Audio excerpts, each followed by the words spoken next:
Iran America యుద్ధం ఫిబ్రవరి 28న start అయింది. దాని నుంచే మనం కొంత ప్రభావాన్ని చూసాం. మరి ఇప్పుడు లేటెస్ట్గా జూన్ 19న శాంతి ఒప్పందం అంటున్నాడు స్విట్జర్లాండ్లో. మాట్లాడదాం సురేష్ కొచాటిల్ సార్. ఈ శాంతి ఒప్పందం వల్ల పరిస్థితి ఎట్లా మారే అవకాశం ఉంది? నిజంగా జరుగుతుందా? శాంతి ఒప్పందం ఏం లేదండి, మెమరాండమ్ ఆఫ్ అండర్స్టాండింగ్ పెడుతున్నా అంతే. అంటే మేము ఇద్దరు కూర్చుని మాట్లాడుకొని ఒక ఒప్పందానికి వచ్చాం. అండర్స్టాండింగ్ అది రేపు వద్దని చెప్పి చింపి పక్కన పడేస్తే అయిపోతుంది అంతే. This is not a agreement, memorandum of understanding అంతే. ఇది మనం చాలా మటుకు బిజినెస్ డీల్స్ కూడా చూస్తాం. ఇప్పుడు ఇక్కడ పెద్ద పెద్ద ఇది పెడతారు, Andhra Pradesh rising, Telangana investment summit అని పెడతారు. అక్కడ ఒక 500 మంది బిజినెస్ వాళ్ళు వస్తారు, లోకం అంతా వచ్చి ఒప్పందం పెడతారు రేవంత్ రెడ్డి గారి దగ్గర, శ్రీధర్ బాబు గారి దగ్గర. మేము 10,000 కోట్ల ఇన్వెస్ట్మెంట్ పెడతాం, MOU సైన్ చేస్తారు. దాని తర్వాత ఎవడు కనిపించడు. అందరినీ కాదు చెప్తున్నాను నేను, ఒక 10% మంది వస్తారు కానీ మిగతాలు మాయమైపోతారు. ఓన్లీ తర్వాత అడిగితే మేము 20 లక్షల కోట్ల మొత్తం మాకు స్టేట్లో ఇన్వెస్ట్మెంట్ రాబోతుందని స్టేట్మెంట్ ఇష్యూ చేస్తారు మన వాళ్ళు ప్రెస్ రిలీజ్లో.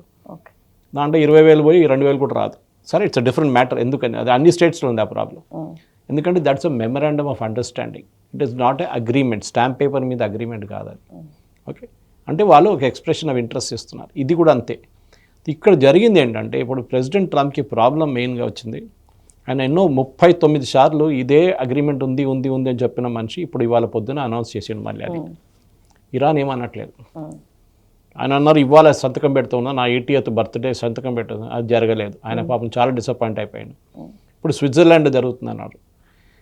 ఏంటి ఒప్పందం?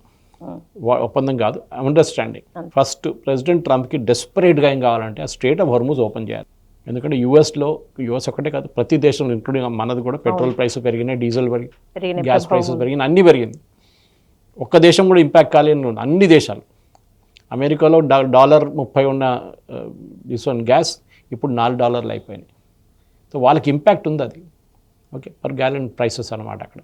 సో బ్రిటన్ చూడండి, ఆస్ట్రేలియా చూడండి, ప్రతి దేశంలో ఈ ప్రాబ్లం ఉంది ఇప్పుడు. ఎట్లయినా ఈ strait of Hormuz February 27th 28th కూడా ఓపెన్ ఉండే. ఓకే, అది ఎవరు క్లోజ్ చేశారు?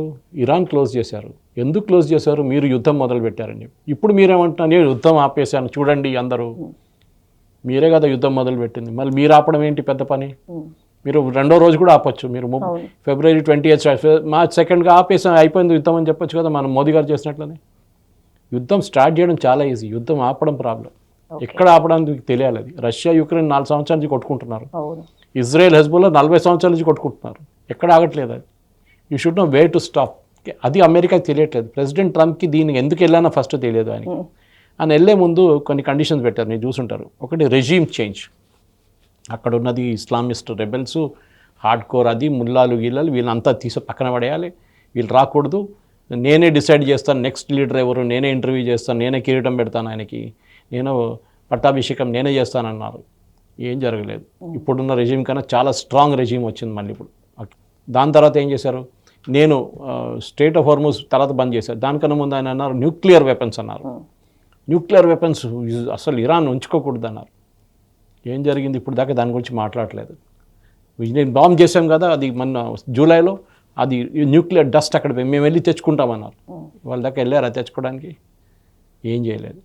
దాని తర్వాత హెజ్బుల్లా, హూతీల్, హమాస్ వీళ్ళకి సపోర్ట్ ప్రొవైడ్ చేయకూడదు ఇరాన్, మొత్తం ఆపేసేయాలన్నాడు. ఏమైనా జరిగిందా? ఏం జరగలేదు. దాని మిస్సైల్ అండ్ డ్రోన్ ప్రొడక్షన్ ఇది ఆపేసేయాలి కంప్లీట్గా, అన్ని ఫ్యాక్టరీలు మూతపడేయాలి. ఏం జరగలేదు. ఇప్పుడు రాబోయే దీంట్లో 14 పాయింట్లు అని చెప్తున్నారు, మనకు తెలియదు. అమెరికన్ మీడియాలో చాలా మటుకు వచ్చినది అది ఇరాన్ వాళ్ళు వాళ్ళ వర్షన్ ఇస్తున్నారు, వీళ్ళ వర్షన్ ఇస్తున్నారు. But basically first and most important ఇద్దరు అంగీకరించింది ఏంటంటే లోకంలో మొత్తం ఎకానమీస్ అన్నీ ధ్వంసం అయిపోయినాయి కంప్లీట్గా. చాలా దేశాలు బ్యాంక్రప్ట్ అయిపోయారు. శ్రీలంకలో ఆలోచించండి, ఒక కార్కి 15 లీటర్లు ఇస్తున్నారు పెట్రోల్ డీజిల్ ప్రతి వారానికి, అంతే. దాంట్లో నడిపించుకోవాలి. ఒక 2 వీలర్కి 5 లీటర్లు ఇస్తున్నారు. మీరు ఏం నడిపించుకుంటారు? అది మీరు నడిపించుకోవాలి. వాళ్ళు రేషనింగ్ పెట్టారు, మన దగ్గర అట్లీస్ట్ అదైతే లేదు. రేటు పెరిగింది, కరెక్ట్. ఓకే, నెక్స్ట్ వాళ్ళు ఏమన్నారు, ఇప్పుడు you should stop the war across all fronts. అప్పుడు ఒక ఆబ్వియస్ క్వశ్చన్ ఏమొస్తుందంటే, ఇరాన్ అండ్ యుఎస్ నడిమిట్లో అక్కడున్న యుద్ధం ఆపాలి. ఎక్కడ ఉన్న లెబనాన్లో మీరు ఎందుకు పెట్టుకుంటున్నారు? వాళ్ళతో మీకేం సంబంధం? ఏమైనా అడిగితే ఇరాన్ అంటారు హిజ్బుల్లాకి మాకు సంబంధం ఏం లేదు, మేము ఆయుధాలు ఏమి ఇవ్వట్లేదు వాళ్ళకి అంటారు. మీరు ఇస్తున్నారు అందరికీ తెలుసు, ఎన్నో సంవత్సరాలు నుంచి ఇస్తున్నారు, మీరు 30 సంవత్సరాల నుంచి ఇస్తున్నారు, 30 సంవత్సరాలు ఇస్తున్నారు, ఆయుధాలు ఇస్తున్నారు, డబ్బులు ఇస్తున్నారు, హమాస్కి ఇస్తున్నారు, హూతీలకి ఇస్తున్నారు, ఇది అందరూ తెలుసు. దానికోసం మీరు అంటున్నారు అక్కడ ఆపండి, ఎందుకంటే ఇజ్రాయెల్ కొట్టుతున్నారు వాళ్ళని, డైలీ కొడతారు ఇజ్రాయెల్ వాళ్ళని, అది ఆపాలి. ఎందుకండి మీ పని మీరు చూసుకోండి. ఇరాన్లో cease fire, yes we agree, but అక్కడ హెజ్బుల్లా ఎందుకు? What is your connection with Hezbollah? అది ఫస్ట్ క్వశ్చన్ అనమాట. ఇది అడుగుతారు న్యాచురల్లీ, డిస్కషన్ ఇది రాబోతుంది. ఈ 60 daysలో ఏం చేయబోతున్నారు ఇదన్నీ డిస్కస్ చేస్తారంట. సో ఫస్ట్ డిస్కస్ చేసే అక్కడే గొడవ అవుతుంది, దాని తర్వాత చింపి పడేసి పక్కన వెళ్ళిపోతారు, ఇది అయిపోయింది, ఏం డిస్కషన్ లేదు, ఏం అండర్స్టాండింగ్, అదే జరగబోతుంది, చూసుకోండి. Okay, next US non interference ఉండాలంటే ఇరాన్లో, అది యుఎస్ అంగీకరించారు. రేపు రెజ్యూమ్ చేంజ్ జరగాలి, రేపు అక్కడ డిక్టేటర్ ఉన్నాడు, దాన్ని తీసేయాలి, ముస్తఫా ఖమేనీని ఫినిష్ చేసేయాలి, అన్నీ ట్రంప్ చెప్పారు ముందు. ఇజ్రాయెల్ ఎప్పటి నుంచి అంటున్నారు, అరే ఆ ఫ్యూనరల్ చేయమని, ఖమేనీ చనిపోయి ఎంత February 20 చనిపోయాడు, ఇవాళ we're in somewhere in June 2nd week. ఎక్కడున్నాడు? బాడీ ఎక్కడో తీసుకెళ్ళి ఫ్రీజర్లో పెట్టారు. ఫ్యూనరల్ చేయడానికి చేయట్లేదు, ఎందుకు భయం? ఏ రోజు ఫ్యూనరల్ చేస్తారు ఆ రోజు ఇజ్రాయెల్ వచ్చి కొడతారు వాళ్ళు, మళ్ళీ అక్కడ ఉన్న వాళ్ళు అందరూ పోతారు, ఫ్యూనరల్ వచ్చిన వాళ్ళు కూడా పోతారు. ఇప్పుడు జూలై అంటున్నారు, అప్పుడు సీజ్ ఫైర్ ఉంటుంది, అప్పుడు ఇజ్రాయెల్ బాంబ్ చేయలేరు, వాళ్ళకి తెలుసు అది. దానికోసం ఫ్యూనరల్ జూలైలో పెట్టుకున్నారు, లేకుంటే ఇప్పుడే పెట్టచ్చు కదా. ఇది జరగట్లేదు. Naval blockade be lifted from Gulf of Oman, US వెళ్ళిపోరండి. అప్పుడు యూఎస్ అంటారు ముందు మీరు స్ట్రేట్ ఆఫ్ హోర్ముజ్ ఓపెన్ చేయండి, అప్పుడు మేము నేవల్ బ్లాకేట్ ఓపెన్ చేస్తాం. వీళ్ళిద్దరు గొడవ ఇప్పుడు.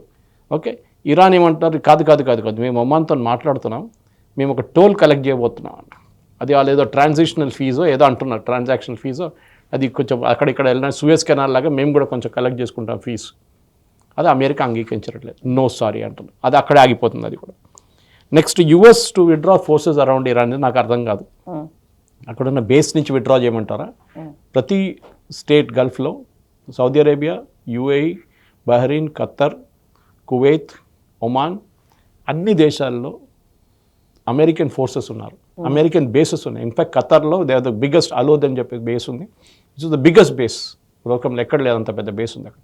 8,000 మంది సోల్జర్స్ ఉన్నారు, అండ్ ఎయిర్ ఫోర్స్ టెక్నీషియన్స్ ఉన్నారు, అండ్ పైలట్స్ ఉన్నారు. వీళ్ళు ఇది క్లోజ్ చేయమంటున్నారు, అమెరికా ఎప్పుడు అంగీకరించు. సరే, అక్కడ ఉన్న చుట్టుపక్కల కొత్తగా వచ్చిన వాళ్ళు, ఈ యుద్ధానికి వచ్చిన వాళ్ళు వెళ్ళిపోమంటే వాళ్ళు ఎట్లయినా వెళ్ళిపోతారు వాళ్ళు. That is the case. Oil and petrochemical sanctions we lifted. Iran వ్యతిరేకంగా ఇప్పుడు సంవత్సరాల నుంచి శాంక్షన్స్ ఉంది. ఇరాన్ బయట దేశాలకి ఆయిల్ అమ్మలేరు. 2-3 దేశాలకి ఇరాన్ అమ్ముతుండే, ఒకటి చైనా, ఒకటి మనకి. ఓకే, కానీ మనం ఆపేసాం, ఎందుకంటే మన మీద శాంక్షన్ పెట్టారు యూఎస్, మళ్ళీ మీరు చేయకూడదు, మీరు కొనకూడదు అని చెప్పి. చైనా పట్టించుకోరు, వాళ్ళు తీసుకెళ్ళిపోతుంది. 90% ఆఫ్ ఇరాన్స్ ఆయిల్ ప్రొడక్షన్ చైనాకి వెళ్తుంది. ఇప్పుడు స్ట్రేట్ ఆఫ్ హోర్ముజ్ బంద్ అయింది, చైనాకి అది రావట్లేదు. ఓకే, ఇప్పుడు ఏమంటున్నారు, యూఎస్ అంటున్నారు మీరు అమ్మేసుకోండి. సో ప్రతి వారం వాళ్ళకి 140 బిలియన్ ఎంత వస్తుంది, వాళ్ళకి మంచి డబ్బులు వస్తుంది వాళ్ళకి, దాంతో పండుగ చేసుకుంటారు వాళ్ళు.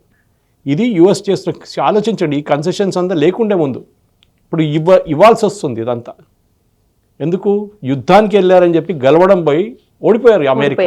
ఓకే, నెక్స్ట్ ఇరాన్ అంటున్నారు మాది మొత్తం మీరు బ్రిడ్జ్లు కొట్టేశారు, బిల్డింగ్లు కొట్టేశారు, పవర్ ప్లాంట్లు కొట్టేశారు, డీసాలినేషన్ ప్లాంట్ కొట్టేశారు, మొత్తం ఆ సిటీస్ మొత్తం పోయినాయి. ఒక పని చేయండి, ఒక $300 బిలియన్ ఇవ్వండి మాకు రీకన్స్ట్రక్షన్ కోసం. సో యూఎస్ అన్నారు మా దగ్గర డబ్బులు లేదు, మీద లేకపోతే మా పక్కన వాళ్ళు ఉన్నారు, వాళ్ళ మీద 2 బాంబులు వేసేస్తే వాళ్ళు ఇచ్చేస్తారు మాకంటే. ఇప్పుడు యుఏఈ వాళ్ళు నిన్న $25 బిలియన్ ఇచ్చారంట, లిటరలీ బ్లాక్మెయిల్. ఇవ్వకపోతే నీ మీద మిసైల్ పడేస్తాను అంతే. ఆలోచించండి, ఇరాన్ పవర్ ఎంత ఎక్కువైంది అప్పుడు ఈ యుద్ధంతో. ఇవాళ ఎవరికి పవర్ లేదు ఇప్పుడు అంతా. సౌదీ అరేబియాకి లేదు, యుఏఈకి లేదు, ఖత్తర్కి లేదు, బహ్రెయిన్కి లేదు, ఎవరికి లేదు. ఏమనంటే నేను మిసైల్ కొట్టేస్తాను. లాస్ట్ 2 weeks నుంచి యుఏఈ మీద దాడి జరగలేదు, ఖత్తర్ మీద దాడి జరగలేదు, సౌదీ అరేబియా మీద దాడి జరగలేదు. వీళ్ళిద్దరు ముగ్గురు డబ్బులు కట్టారు ఇరాన్కి. ఆలోచించండి, Iran has become so powerful because of US. ఈయన చేసిన ఎందుకు యుద్ధానికి వెళ్ళాడంటే బెంజమిన్ నెటన్యాహుకి చాలా క్లారిటీ ఉంది, ప్రెసిడెంట్ ట్రంప్కి లేదు. ఆయన ఏమనుకున్నాడు, ఈ బెంజమిన్ నెటన్యాహు మొత్తం క్రెడిట్ తీసుకెళ్ళిపోతాడు, యుద్ధం ఇరాన్ నేనే కొట్టా అని చెప్పి, అదట్లా నేను కూడా వెళ్ళాలని చెప్పి వెళ్ళిన తోడు. నెటన్యాహు ఆయన పని చేసుకొని పక్కన కూర్చున్నాడు, ఈయన మీద పడుతుంది అన్నీ వచ్చి బాంబులన్నీ ఇప్పుడు. Okay, the 60 days of talks on nuclear issue. అంటే nuclear issue main thing. President Trump ఇప్పుడు కూడా అంటున్నారు, ఇవాళ పొద్దున కూడా అన్నారు, Iran should not have any nuclear weapons, nor should it buy any nuclear weapon. మన పక్కన నార్త్ కొరియా కూర్చున్నాడు చూడండి ఒకడు, కిమ్ జాంగ్, వాడు అమ్ముతూనే ఉంటాడు వెపన్లు. పాకిస్తాన్ వాళ్ళ దగ్గర నుంచి కొనుక్కున్నారు చాలా మటుకు న్యూక్లియర్ వెపన్స్. అది కొనకూడదు, మీరు తయారు చేయకూడదు, కొనకూడదు. ఇరాన్ అన్న తర్వాత మాట్లాడదాం మనం, 60 రోజులు ఉంది కదా, దాని తర్వాత చూద్దామంటారు. ఆలోచించండి, అంత సీరియస్నెస్ ఉందన్నమాట. అది కాకుండా నాన్ ప్రొలిఫరేషన్ ట్రీటీ మీద ఇరాన్ పాటించాలని చెప్పి అమెరికా కండిషన్ పెట్టారు. అది కూడా మనం చూడాలి జరుగుతుందా లేదా. ఇది కాకుండా చాలా ఉన్నాయి ఇట్లాంటి కండిషన్స్. ఓకే, ఈ సూపర్వైజరీ మెకానిజం ఇది ఎట్లా నడుస్తుందని ఎట్లా తెలుసు ఎవరికి? స్టేట్ ఆఫ్ ఆర్మీస్లో పైసలు కలెక్ట్ చేయట్లేదని ఎవరికి తెలుసు? టోల్ కలెక్ట్ చేయట్లేదని ఎవరైనా చూడాలి కదా. లాస్ట్లో ఇరాన్ కూడా అంగీకరించింది ఏంటంటే, ఇరాన్ చెప్పారు ఫైనల్ అగ్రిమెంట్ వచ్చినప్పుడు, అది ఎప్పుడు వస్తుందో తెలియదు కానీ అది ఒక 5 సంవత్సరాలు కూడా పట్టచ్చు. అది ట్రంప్ అప్పుడు ప్రెసిడెంట్గా కూడా ఉన్నాడు, జేడీ వ్యాన్స్ బహుశా ప్రెసిడెంట్గా ఉంటారు ఆ టైంలో. అప్పుడు దాకా నేను నెగోసియేషన్ నడుస్తున్నాంటే ప్రెసిడెంట్ ఒబామా చేసిన ఒప్పందం న్యూక్లియర్ డీల్ మీద జేసీపీ అగ్రిమెంట్ అంటారు 2015లో 2 సంవత్సరాలు తీసుకున్నారు టెక్నికల్ నెగోసియేషన్స్కి. యురేనియం గురించి ఉన్న నెగోసియేషన్ మాత్రమే దానికి 2 సంవత్సరాలు తీసుకున్నారు. ఇక్కడ 3 నెలలు కూడా కాలేదు. ఇప్పుడు 60 రోజులు ఏం డిస్కస్ చేస్తారు? ఏం డిస్కస్ చేయలేరు. It will go on for next 3 to 4 years minimum. Postpone అప్పుడు దాకా అందరూ మర్చిపోతారు యుద్ధం గురించి, ఎవరికి గుర్తుండదు. ఎందుకు, ఎక్కడ యుద్ధం, ఏం యుద్ధం ఏం తెలియదు అనమాట. ఇరాన్ ఏమో వస్తున్న డబ్బులు అన్నీ కొట్టేసుకుంటారు వాళ్ళు ఏమైనా ఎక్కువ అంటే మళ్ళీ మీద కొడతా అంటారు. ఇప్పుడు మిడిల్ ఈస్ట్ ఎలా జరిగింది, మిడిల్ ఈస్ట్లో most powerful nation is Iran today. అది సౌదీ అరేబియా కాదు, యుఏఈ కాదు, బహ్రెయిన్ కాదు, ఖతర్ కాదు. వీళ్ళెవ్వరు బిలియన్స్ ఖర్చు పెట్టారు వీళ్ళంతా. ఎయిర్క్రాఫ్ట్లు F-35 అది ఇది కొనుక్కున్నారు, ఏం చేయలేకపోతున్నారు. ఇరాన్ ఎప్పుడు కావాలంటే వాళ్ళ మీద కొడుతున్నారు మిసైల్, అది కూడా ఏంటి, డ్రోన్స్ మిసైల్తో అంతే. వాళ్ళ దగ్గర ఎయిర్ ఫోర్స్ లేదు, ఏం లేదు. ఇది మనం అర్థం చేసుకోవాలి. సో ప్రెసిడెంట్ ట్రంప్ ఇప్పుడు డెస్పరేట్ అయిపోయారు, యుద్ధం ఎట్లయినా ఆపాలి. ఇరాన్ కూడా వాళ్ళకు కూడా డబ్బులు లేవు వాళ్ళ దగ్గర, literally bankrupt. Inflation, food inflation 70%, normal inflation 80%, కరెన్సీకి వాల్యూ లేదు. ఒక బ్రెడ్ కొనాలంటే చిన్న ఒక ట్రక్లో తీసుకెళ్ళాలి డబ్బులు, అప్పుడే మీకు బ్రెడ్ వస్తుంది, ఒక బ్రెడ్ లోఫ్ వస్తుంది. అంత నో వాల్యుయేషన్ అట్టాలి కరెన్సీకి. ఆ పరిస్థితిలో ఉన్నారు. సో వాళ్ళకి ఏదైనా డబ్బులు వస్తే వాళ్ళు దాంతో బతుకుతారు. ద సేమ్ టైం మనం గుర్తుపెట్టుకోవాలి, among the all the Arab నేషన్స్లో అన్నిటికంటే technically qualified and even medically qualified professionals ఉన్నది ఇరాన్లో ఉన్నారు. 99% మంది మహిళలు వాళ్ళు ఎడ్యుకేటెడ్, వాళ్ళు అక్కడ లిటరేట్. వాళ్ళ medical education, medical infrastructure one of the best in the world. అది మీకు సౌదీ అరేబియా డబ్బులు పెట్టి కొనుక్కుంటారు, యుఏఈ వాళ్ళు కూడా డబ్బులు పెట్టి కొనుక్కుంటారు, కానీ ఇరాన్ వాళ్ళ లోపల డెవలప్ చేశారు. వాళ్ళ సైంటిఫిక్ టాలెంట్ చాలా పవర్ఫుల్. దానికోసం వాళ్ళు ఈ డ్రోన్లు మిగతా అన్ని తయారు చేయగలరు. అక్కడ డ్రోన్ మిసైల్ తయారు చేయడం అక్కడ ఒక స్మాల్ స్కేల్ ఇండస్ట్రీ, గల్లీకి తయారు చేసుకుంటారు అక్కడ. అది పెద్ద అడ్వాంటేజ్ వాళ్ళది. అది ఈ మిగతా వాళ్ళు ఏం చేసుకుంటారు, సౌదీ అరేబియా, యుఏఈ, ఖతర్ వీళ్ళందరూ అమెరికా దగ్గర నుంచి కొనుక్కుంటారు. వీళ్ళకి కొనరు, వీళ్ళకి ఎవరు ఇవ్వరు కూడా, అమ్మరు కూడా. సో వీళ్ళు తయారు చేసుకున్నారు. ఇంగ్లీష్లో అంటారు necessity the mother of invention అని. వాళ్ళు తయారు చేసుకున్నారు.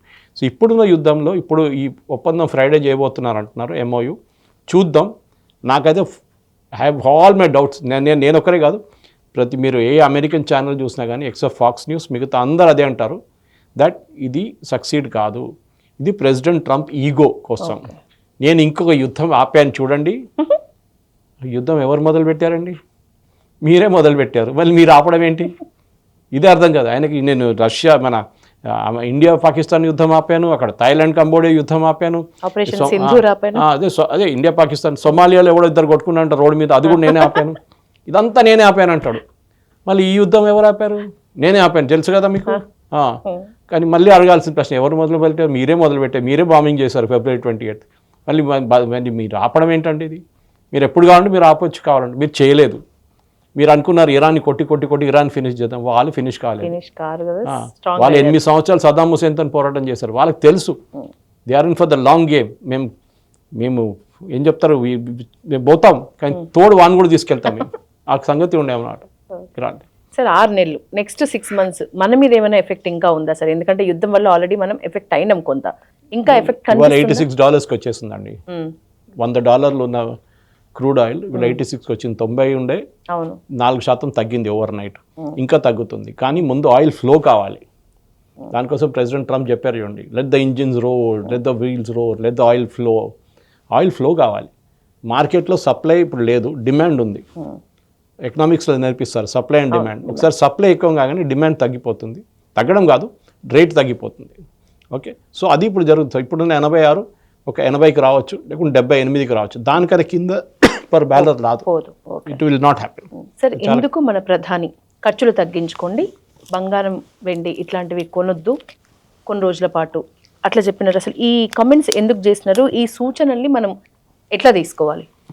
మనం బంగారం కానీ వెండి కానీ మనం మోదీ గారు చెప్పింది ఎందుకంటే మనం చాలా మటుకు ఇంపోర్ట్ చేస్తాం.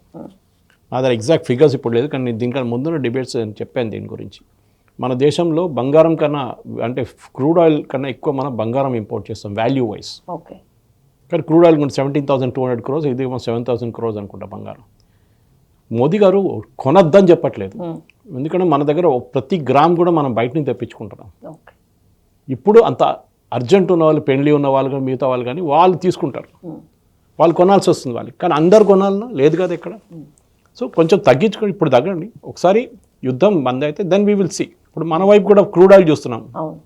క్రూడ్ ఆయిల్ కూడా మనం ఆల్మోస్ట్ 90% బయట నుంచి తెప్పించుకుంటాం. సడన్గా గవర్నమెంట్ ఏం డిసైడ్ చేస్తారు, పిఎన్జీ ట్రై చేద్దాం, పైప్ న్యాచురల్ గ్యాస్, పెద్ద పెద్ద అపార్ట్మెంట్స్ కానీ గేటెడ్ కమ్యూనిటీకి వాళ్ళు ఎల్పిజి కట్ చేసేస్తారు ఇమీడియట్గా.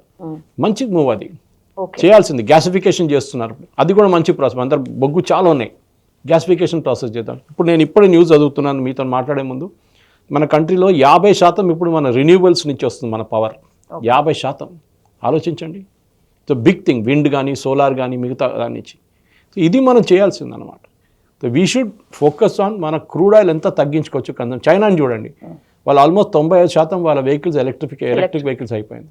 మన దగ్గర ఇండియన్ రైల్వేస్ ఒక టైంలో బొగ్గుతో అంతా డీజిల్ మీద నడుస్తున్నాయి ఇంజిన్స్ అన్ని, లోకోమోటివ్స్. ఇప్పుడు మొత్తం 100% ఎలక్ట్రిఫికేషన్ అయిపోయింది. ఇప్పుడు ఎంత సేవింగ్ ఆలోచించండి. మనం ఎంత తగ్గించగలరో అంత తగ్గించాలి. We have to reduce the dependence on. మన దగ్గర అన్నిటికంటే ఎక్కువ ఉన్నది సోలార్, అది వాడుకోండి. సన్ ఉంది మన దగ్గర, ఎప్పుడు ఉంటుంది. ఓకే, మన దగ్గర ఎక్కువ సన్నే కదా, అది వాడుకోండి. వీ షుడ్ స్టార్ట్ ఒక మార్పు తీసుకురావాల్సింది.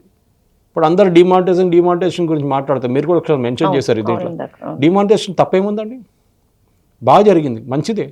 చాలామంది డబ్బులు పోయినాయి, అది వాడే ఏడుస్తున్నారు ఎక్కువ. లైన్లలో పడి హార్ట్ అటాక్ వచ్చి చనిపోయిన వాళ్ళు అంతా డ్రామా, అదంతా కొంతమంది జరిగింది అనుకోండి, అది నార్మల్ సోర్స్లో. ఎందుకు వెళ్ళాలి మీకు అంత టెన్షన్ ఎందుకు? సరే, దాంతో ఏం జరిగింది, ఇమ్మీడియట్ డిజిటల్ పేమెంట్స్ ఎక్కువైంది. కరెన్సీ లేనప్పుడు డిజిటల్ పేమెంట్స్ స్టార్ట్ చేశారు, యూపీఐ స్టార్ట్ చేశారు. యూపీఐ ఉండేదానికని కానీ పుష్ చేశారు గవర్నమెంట్. ఒక లేయర్ క్రియేట్ చేసి గూగుల్ కానీ, పేటిఎం కానీ, ఫోన్పే కానీ, భారత్ పే మీరు చేసుకోండి అన్నారు అందరి దగ్గర. ఇప్పుడు చూడండి 95% పేమెంట్స్ మన దేశంలో డిజిటల్ పేమెంట్స్ అని నడుస్తుంది. మీరు ఏమైనా కూరగాయలు కొనడానికి వెళ్తే కూడా అక్కడ కూడా అదే ఉంటుంది. 10 రూపాయలు 20 రూపాయలు చేంజ్ కూడా మీకు దొరకదు, గూగుల్ పే చేయమంటారు వాళ్ళు, లేకపోతే ఫోన్ పే చేయమంటారు. ఇదే నడుస్తుంది. సార్, మాట వినాలి లేకపోతే విధ్వంసమే. అమెరికా విధానం ఇట్లా ఉంటుంది. నిజానికి అమెరికా విదేశాంగ విధానం ఇట్లా ఉంటుంది.